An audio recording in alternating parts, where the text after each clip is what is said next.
Kiwi Radio.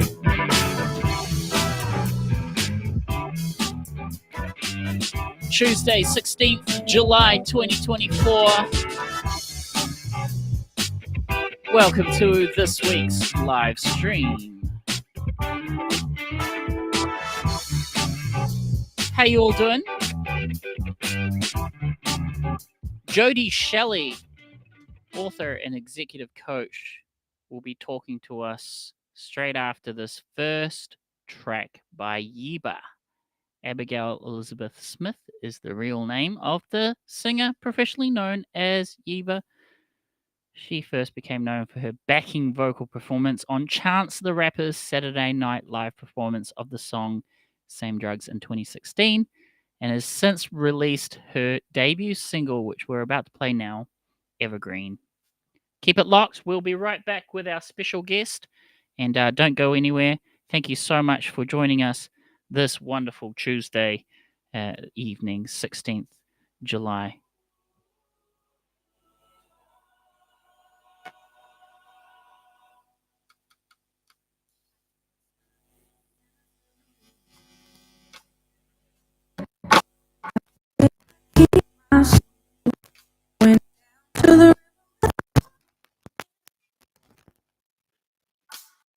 Only place I know.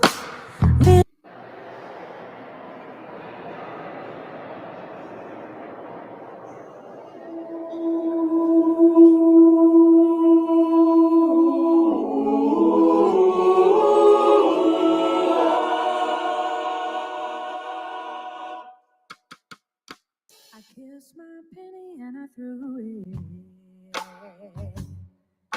I prayed I'd keep my soul. Went down to the river where the water bends. Only place I know. Ooh.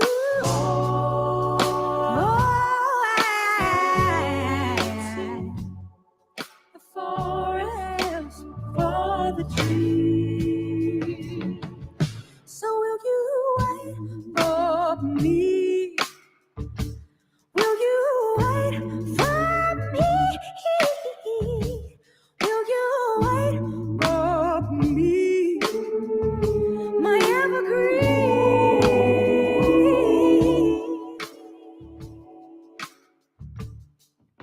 Standing at the water's edge. The Mississippi's overflow. Yeah, hold your current in my hand. You bring the meaning to my moments. Oh, I can see the forest for the trees. So will you wait for me? Will you wait for me? Yeah. Will you wait for me? My evergreen. Yeah.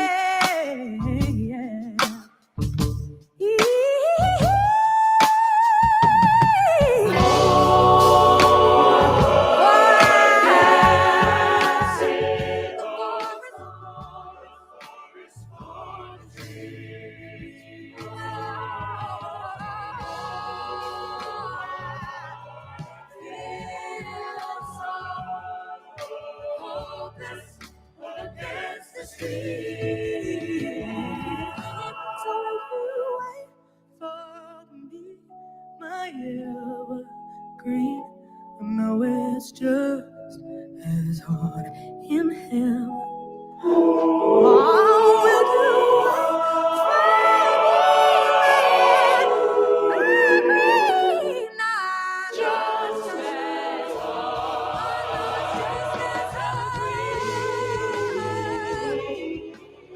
I know it's just as hard. Kiwi Radio. Welcome to the live stream this week. I want to thank everyone listening in right now. Cam Brown is in the chat there. How about some New Zealand music? Yep, New Zealand music are champions. We normally champion New Zealand music each and every week. You know that. Here at Kiwiradio.nz, as well as simulcast on upfm.co.nz. We do love all sorts of artistic forms, however, and that includes being an author. So Jodie Shelley is an author and executive coach, and today she'll be talking about leadership, coaching, not joking, coaching. Her books as well. She's written some books, and also juggling the thirst for creativity and the daily grind, which I'm sure a lot of our musical fam may relate to. So here, there's no further introduction. Jodie, welcome to the show. Thank you very much. Thank you for having me. It's nice to hear. I'm actually having trouble hearing you, Ruffy. It's kind of cutting in and out a little bit at the moment, so that's going to be challenging. Okay, well, we'll see how we go, though. If it does become difficult, maybe give me the I don't know, some sort of signal. But we could always, I don't know, I would recommend you get some Bluetooth headphones or something like that. That usually, are you using something like that at the moment? I'm sorry, that cut in and out a little bit, but I heard a little bit of what you were saying, which was we'll give it a go and see how we go. Is that right? Yeah, give it a go. Either put me on speakerphone or use Bluetooth earphones. But yeah, welcome to the show. How's it all going? Good. Thank you very much for having me. It's going really well. I liked that you mentioned the juggle there. So that's exactly right for me at the moment. I'm an executive coach, and I also write good old Kiwi novels at night time when my family all go to sleep and there's a bit of quiet in the house. So the juggle is real for me, as I'm sure it is for a lot of your listeners who do creative things too. Absolutely. But how does it feel to actually have a creative outlet, though, eh? Fantastic. It's really, really good. And it's interesting because I came across some research, I think it was sometime last year, that really supported the creative outlet for really high performance in our day jobs. So what it said is that, if we have a day job, oftentimes employers are a bit leery of people having a side hustle, if you like, or something that we do outside of work that dominates. But this research said, hey, if you've got a side hustle and it's creative, then it's actually really good for people that are in, the day job, because it revitalizes us, refreshes us, gives us new enthusiasm, and helps us to get through, the daily grind of the day job. So I'm really supportive of people having creative outlets. I think it's gold. I think it's great. Oh, that's lovely to hear. I mean, some people are gym bunnies, right? The brain is no different. It is also a muscle. I call it mental gymnastics when you're in some sort of creative field. So there we go. JodieShelleyWrites.com is your website. So maybe just tell us a little bit about some of the books you've written. I know you've written The Tui Has Landed, but tell us a bit more about yourself. Thank you. Yeah. So last year, in February, I released my debut novel, and that was, as you say, called The Tui Has Landed. And that is a story of friendship, gambling, and revenge. It's set against a backdrop of really terrible pickup lines and awful dating disasters. So it's just pretty light and fun.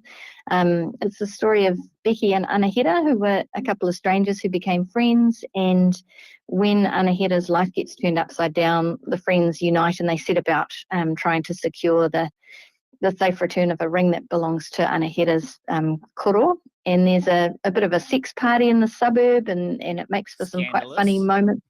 Scandalous, I know. But there is a grittier subplot to the book. So we follow the descent of a mystery character who gets revealed at the end. But she goes down into the depths of problem gambling and addiction. So that was my first novel, and I was quite keen to see how that would go with international audiences. So I entered it into this annual book award, which is called the Wishing Shelf Awards, and it's open to international authors all around the place, and it's judged by readers that are based out of London and Stockholm. And I was quite keen to see how a Kiwi book would fare, because it has some very Kiwi themes. it's got, Anahira and her cousin Makaere growing up rurally with their koro and nene, and it had a little bit of te reo in the book. But it did well. My book, it got to nominate to the finalist stages, and it got judged by 15 readers, just regular readers, just like you and I, but they're based overseas, obviously, London and Stockholm. And they give you a score out of 35, and if you get over 25 for the various aspects of your book, then you become a finalist. So yeah, that was the first one. Awesome. I found where you can buy it, aotearoabooks.co.nz. Anywhere else where you can snap this up? Yeah, I mean, you can definitely get it from my website, which is jodieshellywrites.com, and there are a few other places. And if you like ebooks, it's on amazon.com. So people are keen. It's also in the libraries. So most libraries around the country have got a copy, and if they don't, you're welcome to be cheeky enough to go and suggest to the librarians that they should buy it. So you can do that. Go to your local library now, into the NZ authors section, fiction, general, and if it's not there, absolutely, as Jodie mentioned, request it. And now, reviewer Karen McMillan from NZ Book Lovers has said that the book is for people with a sense of humour and has some great one-liners. So, as a dad, I think I might need to pick that up just so I can, get some new jokes under the belt or something like that. The Tui Has Landed is the name of the book, and the author is Jodie Shelley. So, Jodie, you're an interesting girl, author, executive coach. Tell us a little bit about what makes an effective leader. Now, you mentioned, if you've got the corporate 9 to 5, having something creative is actually really good for your brain too. But is there any other tips as well in terms of becoming great leaders? Yeah, I mean, I'm a really big advocate of compassionate leadership. So compassionate leadership is all about, guiding and inspiring others with empathy and, understanding and care. It prioritizes the well-being of our people, the development of our team members, and creates a really, inclusive environment for people. I think, when you think about the opposite of compassionate leadership, it could be like more of an authoritarian style, and I know that there are a few of those leaders around too. So an authoritarian style of leadership would be more characterized by very strict control, real focus on rules and discipline, and less focus on employees' emotional well-being. And I think, authoritarian leaders are the type that make unilateral decisions with very little input from their team members, as opposed to compassionate leaders that really want our people to feel really valued and respected and motivated to contribute their best. So I think that's probably it for me. Having a leader that's in your corner and actually rooting for you, becoming a cheerleader, it does motivate you to do a bit more in your role. Now, I work in the disabilities community, so empathy is a big thing for us to have. But absolutely right. I've noticed the difference with, like, say, my manager at the moment in the field. It just goes a long way to kind of put yourself in another person's boots and, dive deeper into the person itself. And get the best results out of their strengths, right? So, Absolutely. So becoming a coach, are you actively doing that as well as a side thing? You mentioned that. Tell us a bit more about that part of you.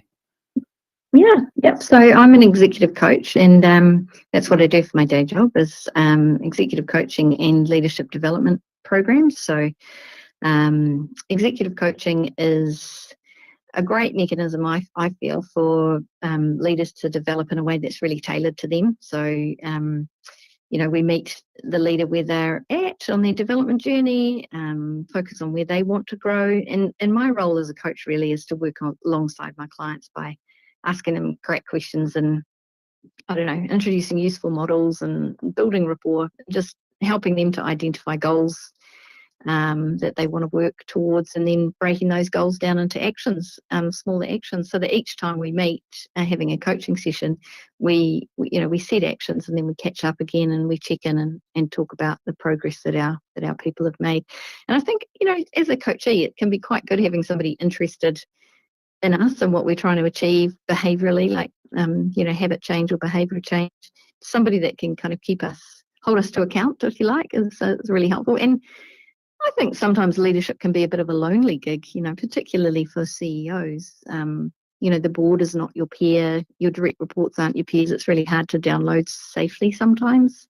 But if you have a dedicated coach that gives you that confidential sounding board, someone who's quite removed from the workplace, that is a really safe place for people to download, and that can sometimes make all the difference. And my philosophy on coaching too is that, and on life really, is that a day without laughter is a day wasted. So while coaching can be a bit of a serious business, I do like to have some fun and have a bit of a laugh with my clients too. Lightens it up a bit. Speaking of having fun, I mean, that's why you're here in the podcast. So first of all, thank you for enlightening us with your presence today. But also, the writing thing, right? That's your passion and everything. So we want to talk more a little bit about that. You do have another book that I'd like to ask you some questions for, if that's okay. But first of all, the chat room is on fire today. So we're all about New Zealand music here at Kiwiradio.nz. Some requests have been coming through, such as Crowded House, Split Ends, My Sex, what else? Sharon O'Neill. I haven't actually heard of that, probably showing my age. But I liked this request. So I'm going to quickly play this one, if that's all right. It's from Mr. Dave Dobbin. It was from a Foot Flats, The Dog's Tale motion picture. It's no other than Slice of Heaven. Straight after this track, I'd love to talk to you some more, if that's okay there, Jodie. Sounds great. Absolutely. JodieShelleyWrites.com. JodieShelleyWrites.com. That's JodieShelleyWrites.com if you want to check out all about our guests. Be right back in about a couple of minutes, 4 minutes. Kiwi Radio and Summercast Up FM.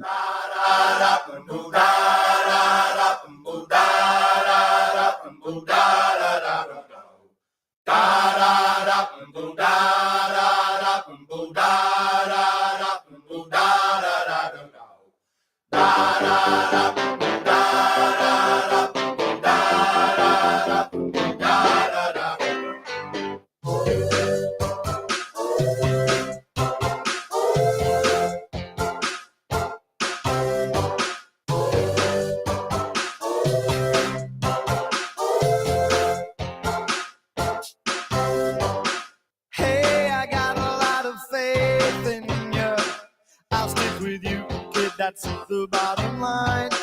Yeah, you have a lot of fun, don't you? And living with you is a ball of a time. Hey, beauty, when the mood gets you down, your bottom lips here dragging on the ground. That's when I gotta play the clown for you. Black humor made you kick your blues. Howdy, angel.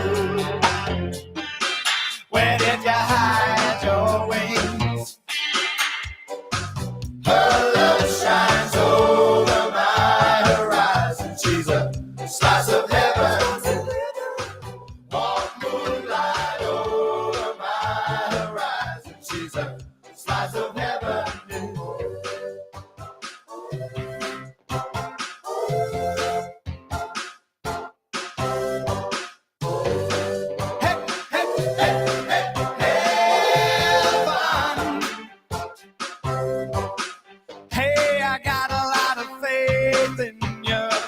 I'll stick with you, kid, that's the bottom line.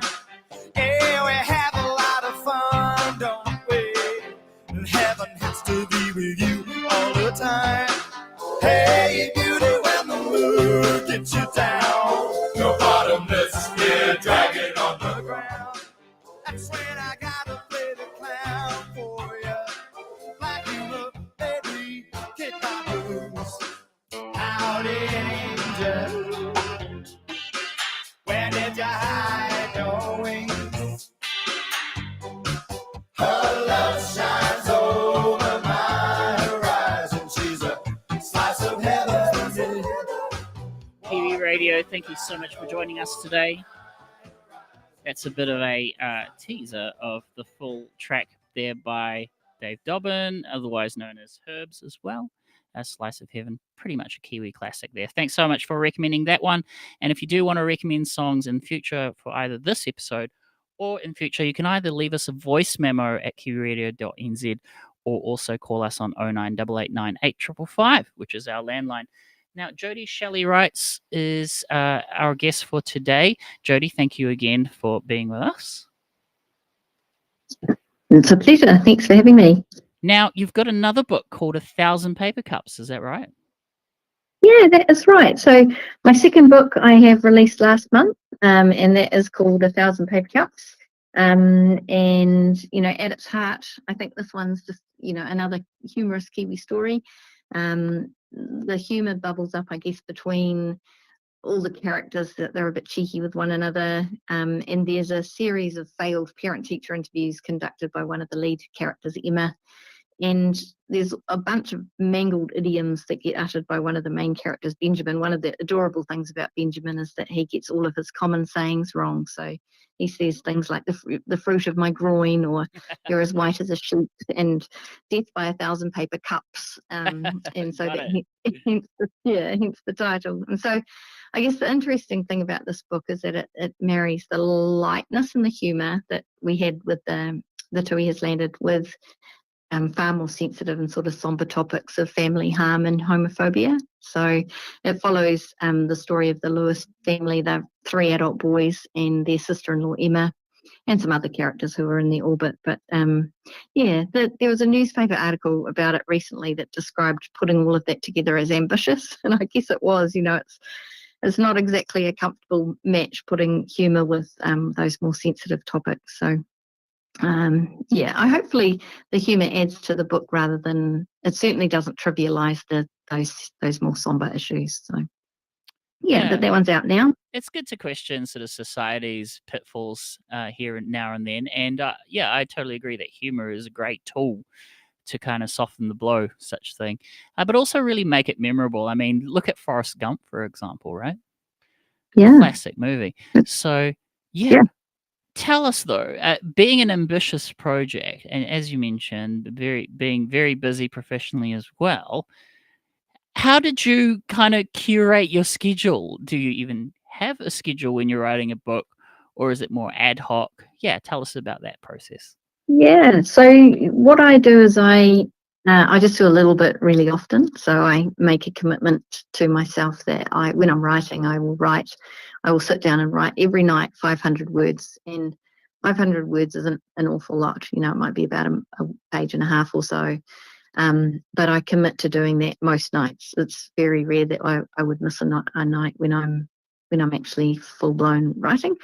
But when I'm doing other things like marketing or editing and that sort of thing, where I'm not able to write at that time, I'll just commit to a time. So I'll say, right, I'm just going to do half an hour or an hour every night until this piece of work is done. And what tends to happen, which is cool, is that the hardest bit is actually sitting down and doing it, like prioritizing it and sitting down in front of the computer or in front of the whatever I'm doing.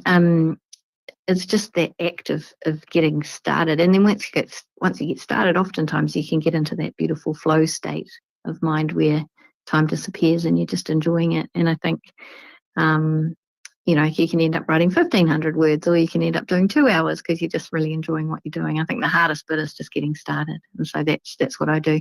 So I write at night, and then I edit in the morning. So I have a look at what I wrote the night before, and hopefully it's not all garbage. I delete what's not good and rewrite what needs to be rewritten in the morning over breakfast, and then that's it for the day. I get into the coaching and leadership stuff after that. That's So, really cool. That's really cool. I totally relate too. I mean, I'm a creative in another field, which is songwriting, but I feel that 3 a.m. is like the golden hour for.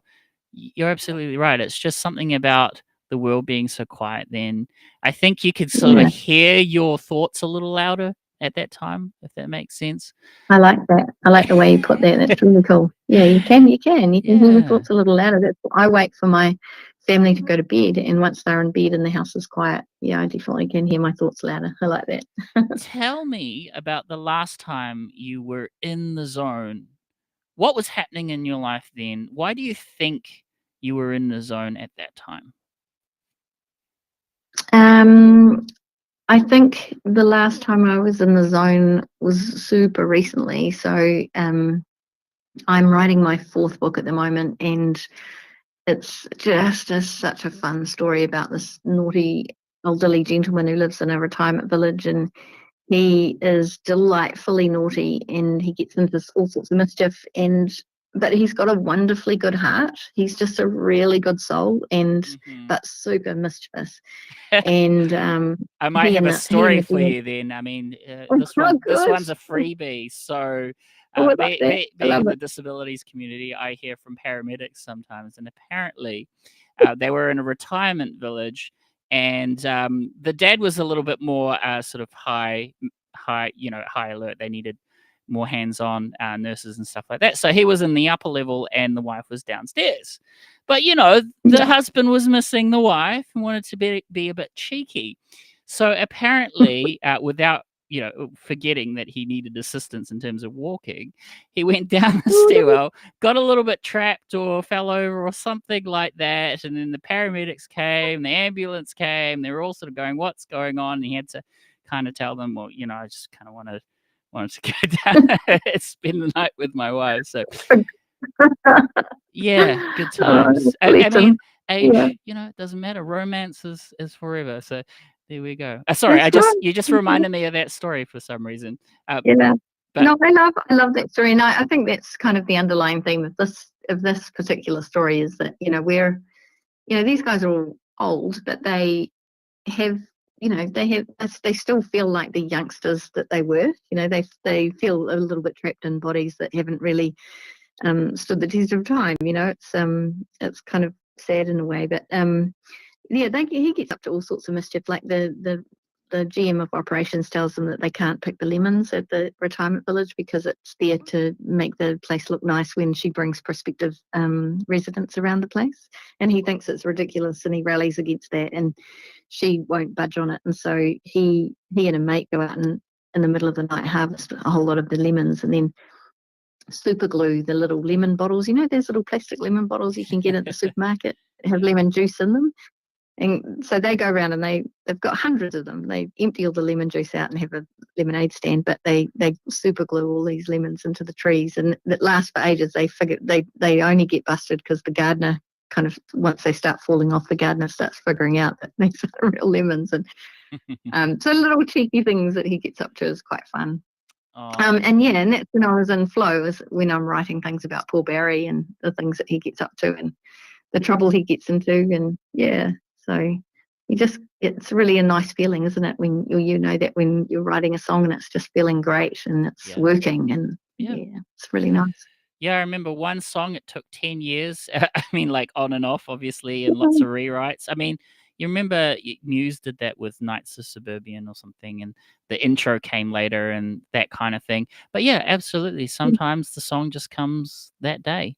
And one of my favorite songwriters is actually Prince, because he talks about some of his biggest hits. I think it was like Purple Rain or something. That was like a day thing, but he kind of polished it the day after. So he had the big inspiration, had like 80% of it, and then polished it the day after, which is kind of what you're doing. It sounds like. Yeah. It sounds like sometimes you get yourself in the zone. What about like? I don't know if you're sort of superstitious and stuff, but is there any rituals or something to try and get get yourself in that flow, get that lucky charm? It's something along those lines. Yeah, no, I don't have any rituals like that. But I do know that that some authors do, and I've heard that Marianne Keyes, the beautiful Irish author, has a ritual. She lights a candle. So she lights a candle when she's in the zone, ready to write, and maybe it's a scented candle. I imagine it would be, but and that sort of defines, this is the time that I'm writing. I'm here. I've lit that candle. It's all, come on, subconscious, bring me the good stuff. And, and then you can, I guess that's quite a nice ritual too, when you blow that out at the end of your session and it's right, now my other life begins. I'm out of here. I can turn my thinking part off my brain and get on with the rest of my day. That's interesting. But, you say that. It's interesting you say that, because I've heard of the other extreme of it. Say you've had a major loss or trauma.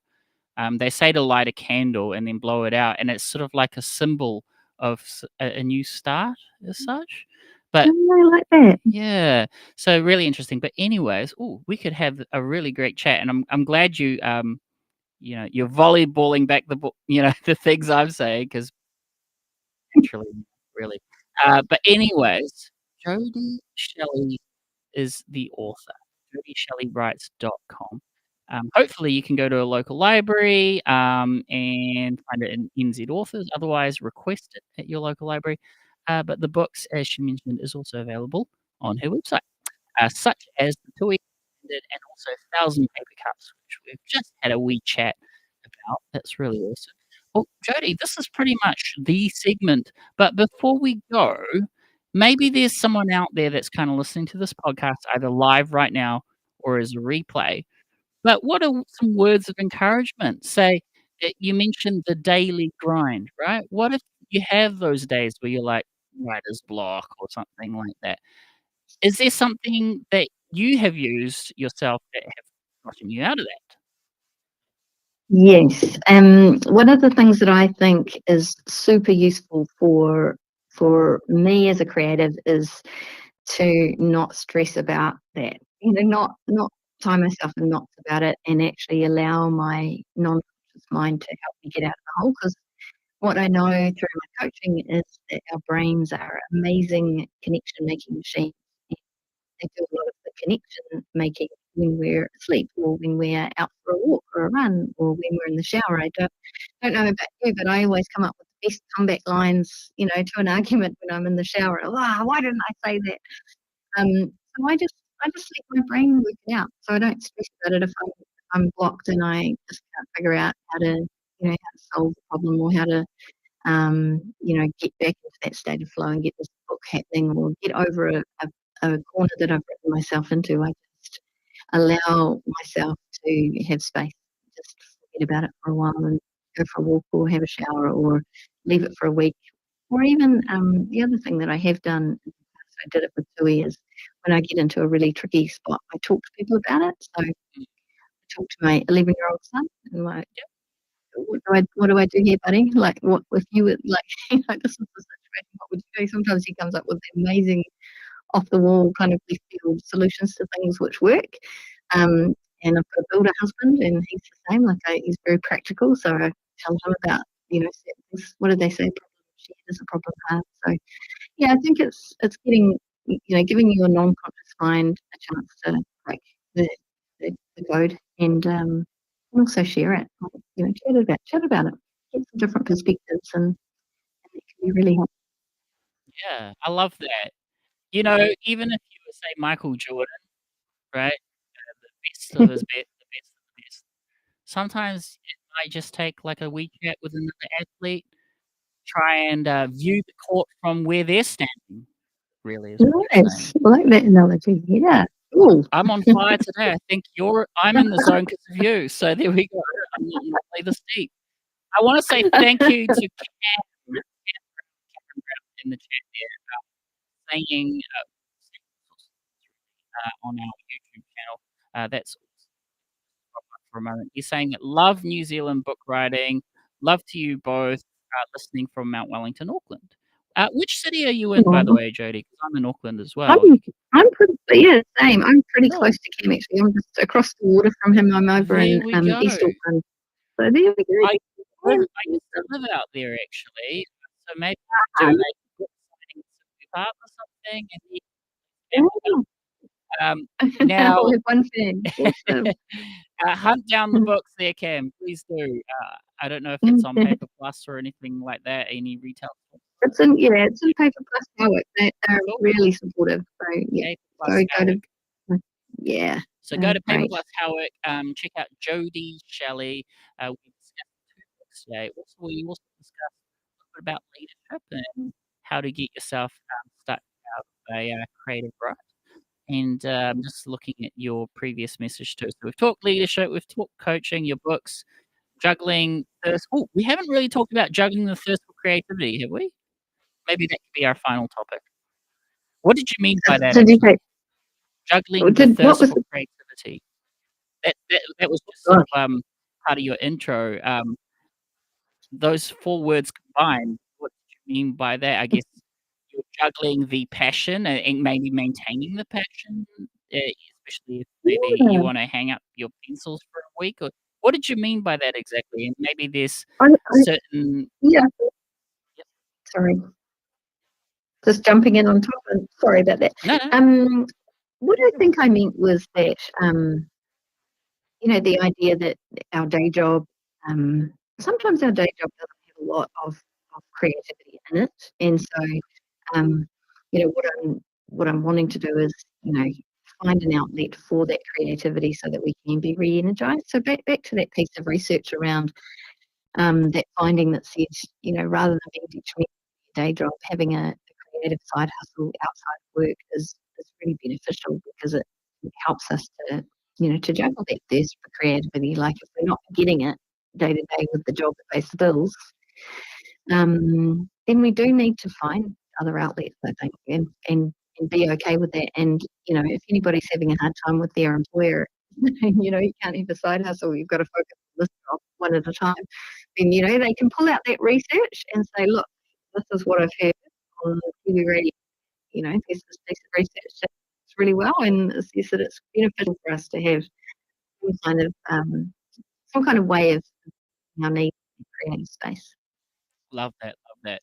As a support myself in the disability community, we regularly interview our clients. Some of them, they can't talk physically, or they might have mental as well as and/or physical restraints that might stop them from having the tools to communicate. But anyways, Yeah. the research shows that regardless of who you are, disabled, non-disabled, creative, non-creative, it comes down to 2 things that bring value to a person's life, and that's pleasure and purpose.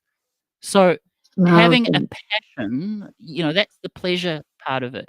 You were saying, if you're not getting that from the day job, it's really important to kinda schedule that in, to kind of Mm.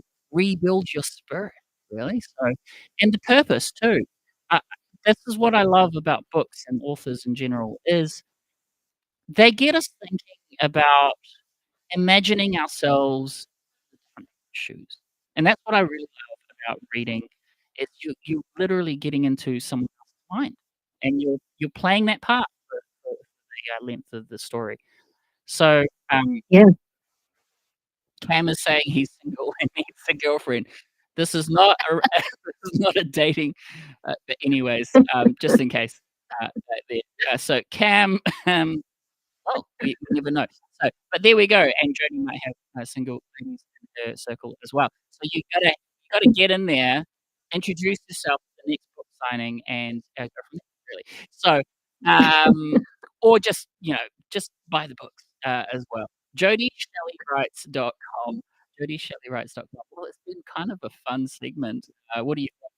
We didn't really have any technical issues after that little hiccup at the start.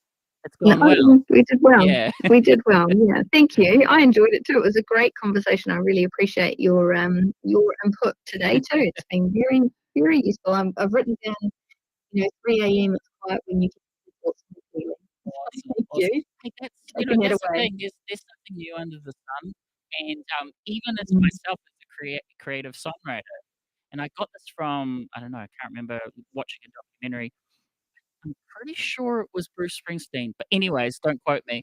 He was saying, like, Mm. if you get stuck, actually, no, it was David Bowie, I remember now.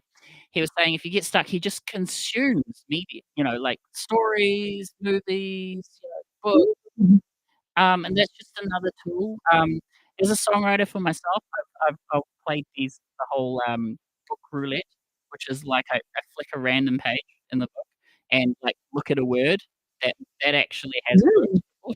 So, That's same pretty thing with you good. here. Yeah, I like that. I love how you're on a podcast right now, writing notes. Yeah, this might be the start of a little seed of the next thing. Cam is saying he's rich. So there we go. Always trust people in Cam, why don't you give me a call right now on 0988985555, if you want to. But we'll be signing off with Jodie. Cam, you're welcome to call in 0988985555. Anyone else out there, listening in either live or on replay, you can also request through that line as well as little voice memos. We also want to thank upfm.co.nz for simulcasting this show. Jodie Shelley, before you go, I always ask my guests, what's your favorite jam? Yiba was a really good one. That first one you mentioned. Wow, that was cool. That's a good vocalist, right? Um, She's amazing. Yeah, she actually won a Grammy for "How Deep Is Your Love," like a remix of that classic old song. Oh, Yeah, and her name, her stage name is Yeba, but her regular name is Abby, and so that's Abby backwards is Yeba. So that's how that makes sense. she got her stage name. Yeah. I just thought Um, maybe I it's what people always yell when she's getting on stage, like, "Yeah, get on it." But think of it, you're a professional wrestler, you're about to walk out the stage. We wanna thank you for being on the show, but before you sort of skirt on along, you've chosen a track called, a track by In Vogue. Maybe you wanna tell yes. us, have you played this while you're writing? Why does this song mean, something to you? Um, I I this song was actually originally by Aretha Franklin, and she released that in the '70s sometime, maybe 1976 or something like that. And I don't know, I just really love it. I just love the soulful kind of I love their voices, the way they mix together. Um, yeah, I think it probably ages me a little bit by picking the song, because, they In Vogue had their peak years probably in about the mid-1990s, and that's when I sort of fell in love with them, so, um, there you go. That's kind of put Cam off already, I think. And yeah, I just really enjoy their vocals. I think they're pretty talented ladies, and they were, um Fun. and what I failed to do was realise that I should have picked Kiwi. So apologies to your listeners who would have appreciated a Kiwi tune. Maybe next time, if you ever have me back on again, I'll pick 2 really good Oh, Kiwi songs. anytime, anytime. Honestly, like, add my email, kiwiradio@proton.me, um, whenever you've got, anything you to talk about. Would love to have you back. Awesome. Absolutely. Thank Hey, you very much. that's been a lot of It's fun. been great joy. Now we're gonna, outro with the track by In Vogue. It's called "Giving Him Something He Can Feel." We want to thank Jodie for coming onto the podcast. And, I always say this to everyone, on the show, we hope you stay cool and stay creative. Okay, Jodie? Thanks for being on the show today. Thank you. Thanks for having me. Take care. Take care. Bye. That was the lovely Jodie Shelley. JodieShelleyWrites.com. And gonna outro the show now with In Vogue. Thank you so much for joining us today. Wonderful, wonderful people of the internet, and also to Cam, just for being a great cheerleader there. Let's go.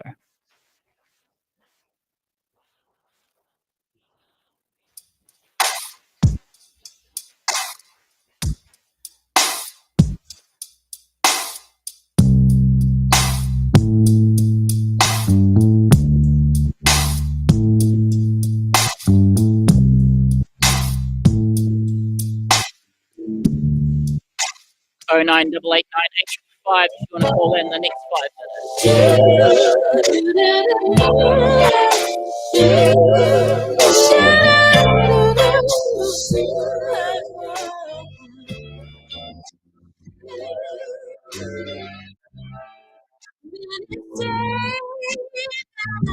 Too young to let you know just where I'm coming from. Yeah, but you will see, it's just a matter of time. My love slowly making mine. Well, living in a world of better life. Everyone seems so uptight, but nothing's right. That's why we're so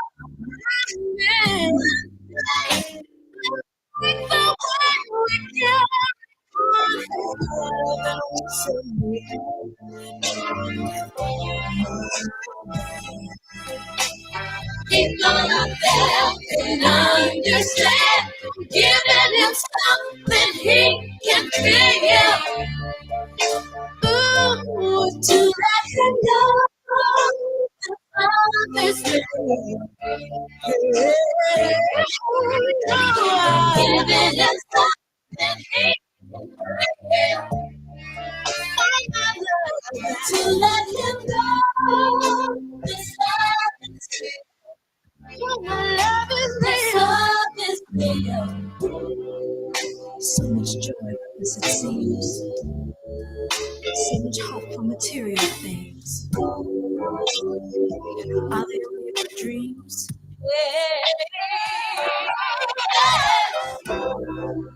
And that's exactly why I'm singing this song. To let you know that real things do come true. You know what does it mean? Living in a world where everyone is so uptight. Hey, nothing wrong, it's all right. I like the way we carry on. His love is to me on and on. People look at you, understand. Giving you something. To let me know it's love is real. That I'm giving you something he can feel.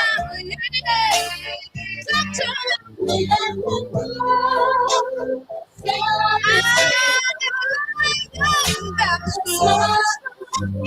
Giving him something he can feel. Giving him something he can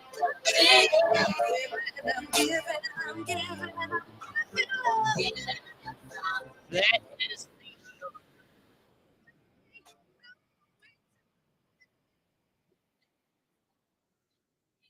thank you so much to everyone listening in right now. Cam, it's all good, no pressure. And thank you so much for joining us, at least in the chat room.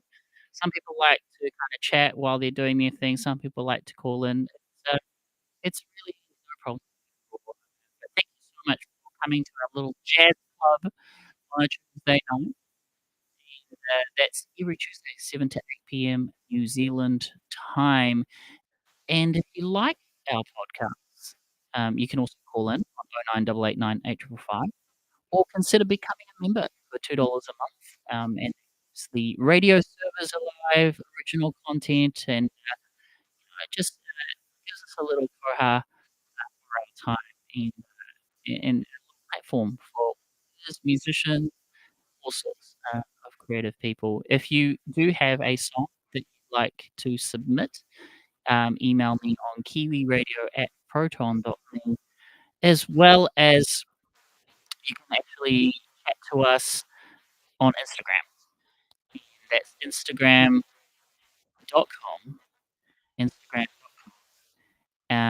at Kiwiradio.nz, instagram.com at Kiwiradio.nz.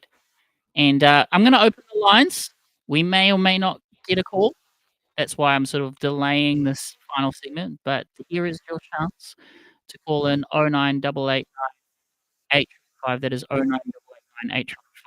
I will play one more song just in case you change your mind and want to just hang out this evening. And, let's go with a Kiwi song. Let's go with a new one that I did with Jenny Smith. This is the Ralphie Future Bass remix of Jenny Smith. Auckland songwriter. Playing on Kiwiradio.nz. Remember, it is open lines on 0988 855. That's 0988 855.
That is Kiwi Radio. Ralphie, Sabrine, welcome to the show, mate.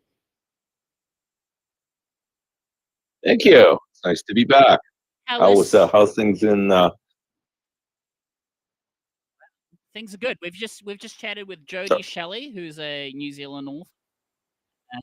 Start with sort of like the kickback section of us.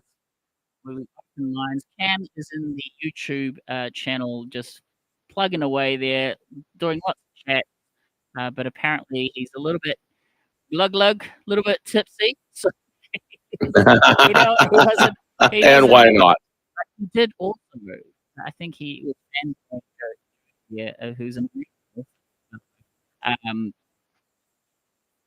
getting people and rich. There we go. Please donate to Kiwiradio.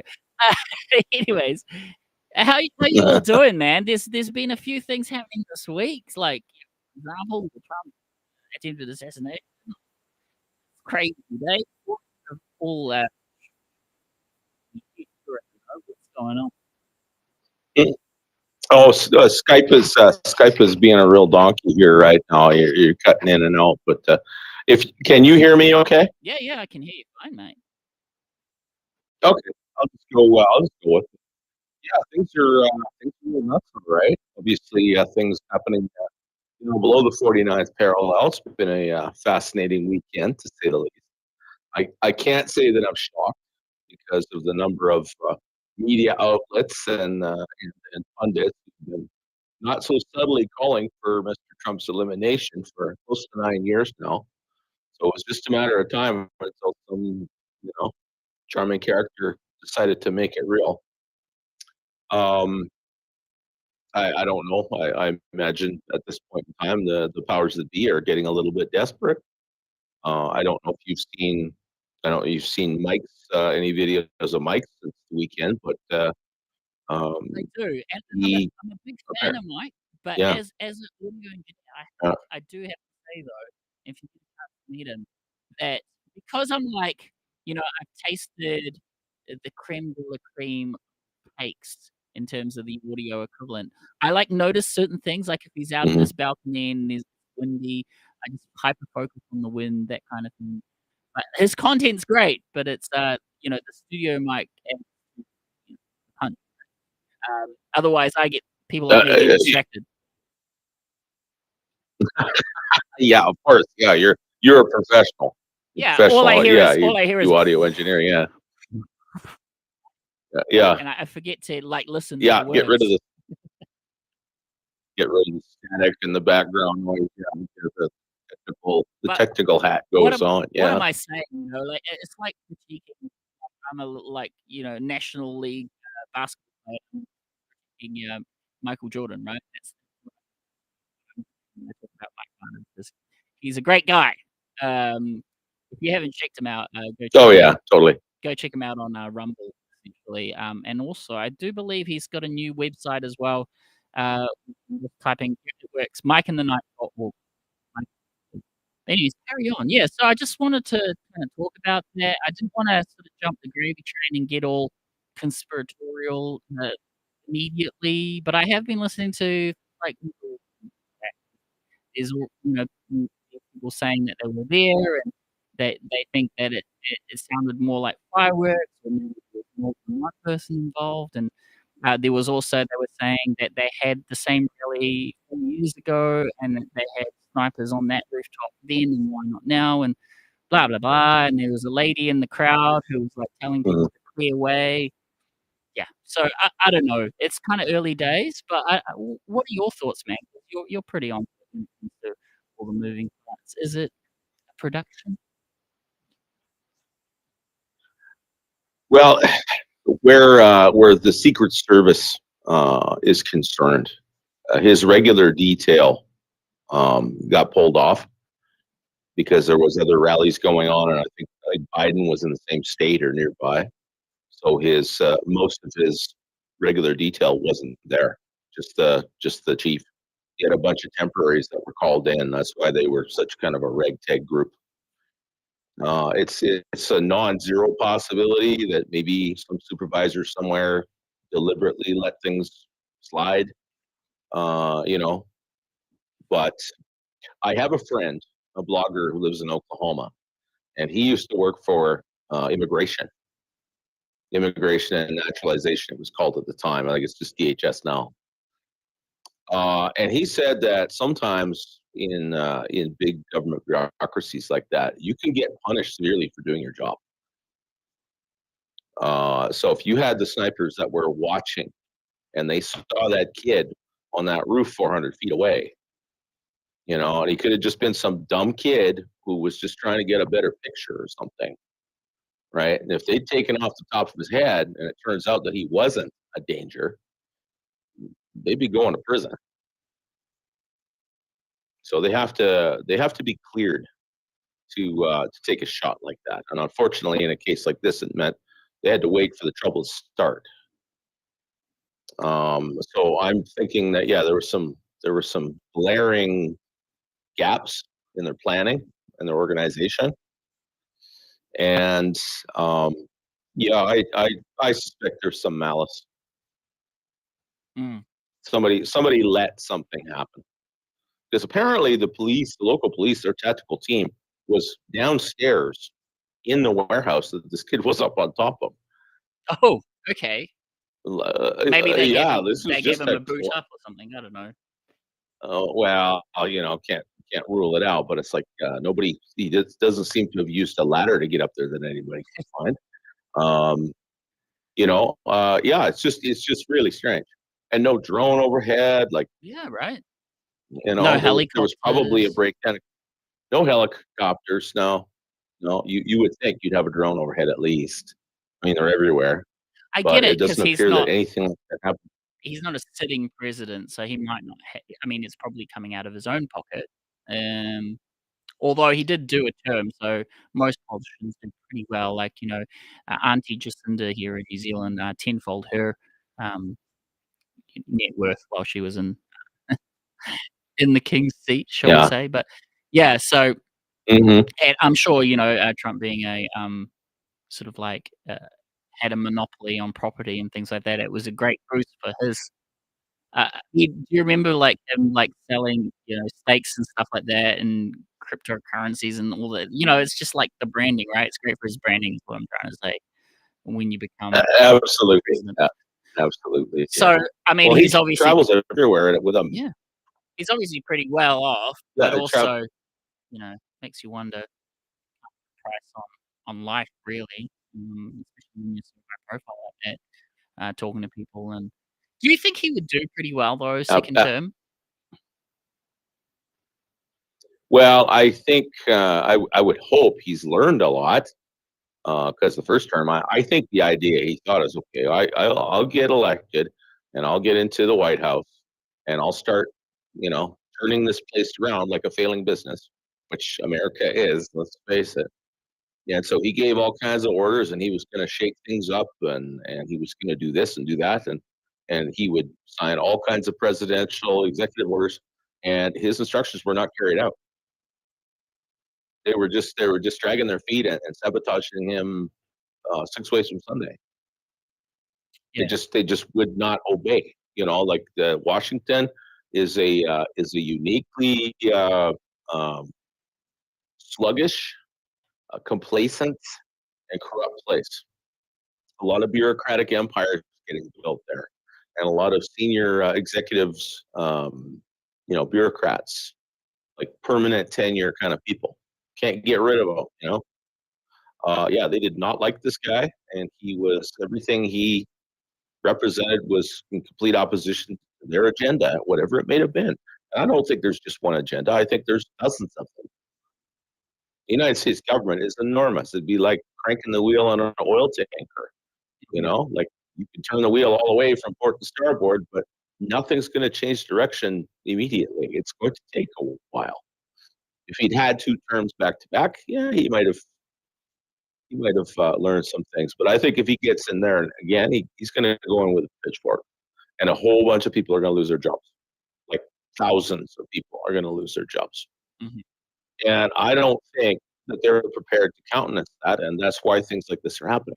Well, that's the thing, The media in the United States, they've unabashedly been calling this guy a fascist and a threat to democracy, and getting all of the usual Muppets whipped up into a frenzy, just foam-flecked rage at this guy, and it's insane because he wasn't trying to do anything like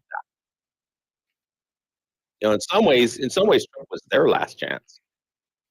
Like America has to balance the books. This thing is almost over. Mm. So the bifurcation in the body politic there is